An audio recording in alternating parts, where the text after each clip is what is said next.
Hello friends, Mandar here. I'm back with another video. It is that time of the month when the visa bulletin for the next month, which is March 2021, is now published. So I'm going to go through the details of family-based and employment-based date changes specifically for EB1, EB2 and EB3 categories, and we will analyze why the dates have moved as much as they have so far and what can we expect in the upcoming months. We'll also talk about which chart is going to be used for this month, which is March 2021, for filing of adjustment of status. So if you're interested in this topic, watch this video until the end and let's get started. If you are here for the first time, welcome. My name is Mandar and I make immigration related videos for US and Canada. I'm not an immigration lawyer, so anything that I say on this video or on my channel is for information purpose only. And for your specific immigration needs, you should hire a competent immigration lawyer.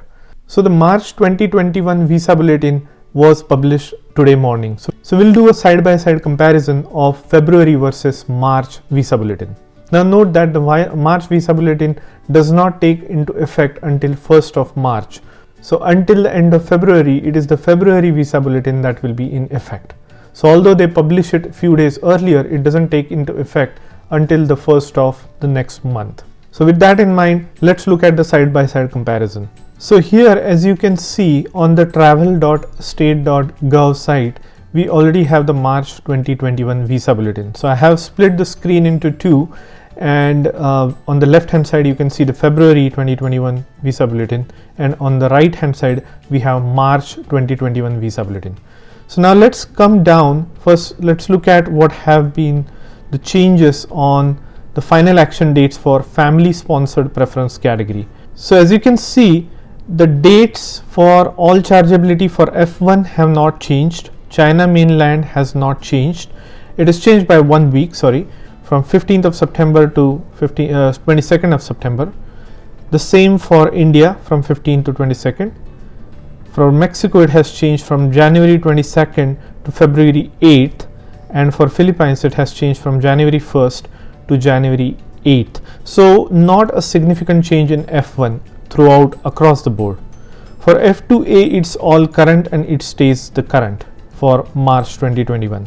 F2B has also not changed at all. So the dates, as you can see, have remained exactly the same, except for Philippines, which I have seen in the last couple of months has been changing by a month. So as you can see here, it is changing from June to July, about a month and a half. Next, for F3, dates have changed as well by a month across the board.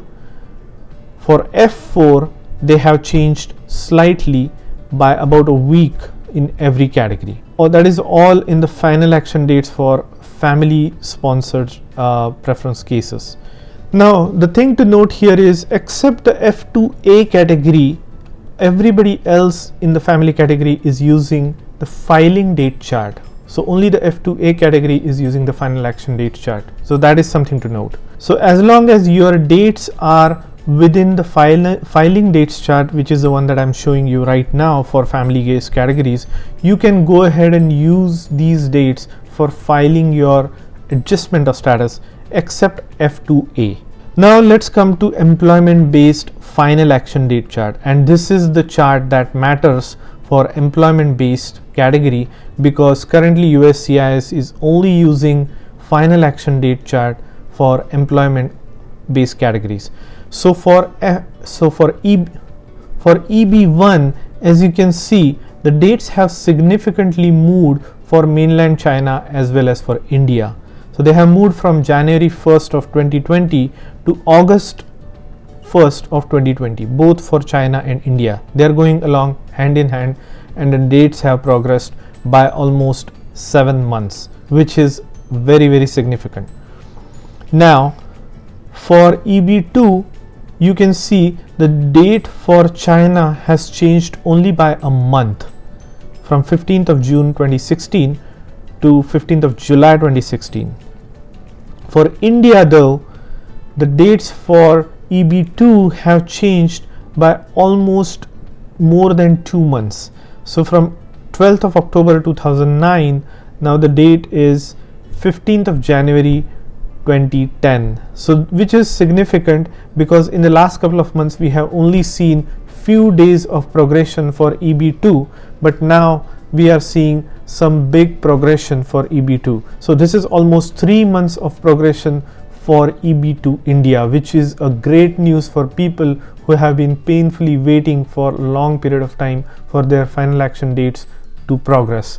Now EB3 also the same story, 1 month of progression for China, but almost 3 months of progression for India. So from April 1st of 2010 to July 1st of 2010. So both EB2 and EB3 India have progressed by 3 full months, which is a very good news for people from India who have been waiting in EB2 and EB3 category for a long time. Now my theory is the spillover numbers that we have seen coming from family based category last year into employment based category, I think they are not evenly distributed across the EB categories.